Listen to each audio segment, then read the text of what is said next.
ప్రతి బుక్కులు కానీ పెన్నులు కానీ పెన్సిల్ కానీ సమకూరుస్తున్నటువంటి వీరేశం గారికి, వాళ్ళ కొడుకు గారికి, వాళ్ళ బంధువులు గారికి, అదేవిధంగా మనకు కొత్తగా చైర్మన్గా రిక్రూట్ అయిన బిందు లక్ష్మి గారికి, మరి కొత్తగా నాకు జతగా వచ్చి శ్రీకాంత్ వచ్చినందుకు నేను చాలా సంతోషపడుతున్నాను.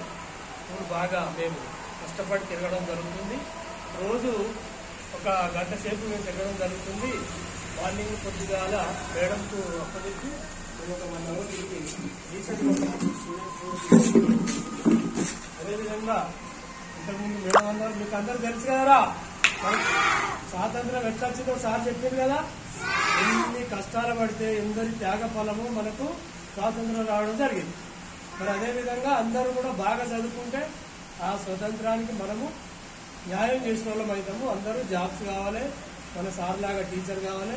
ఇప్పుడు చేసేది కదా, మన అంబేద్కర్ లాగా ఎన్నో కవిత్వాలు రాయాలి, పెద్ద పెద్ద వాళ్ళు కావాలి, బాగా చదువుకోవాలి కదా. అదేవిధంగా మేడం గారికి మేము హామీ ఇచ్చేది ఏంటి అంటే ఇంకా మాకు చదువుల బడిబాటు ఉంది. మాకు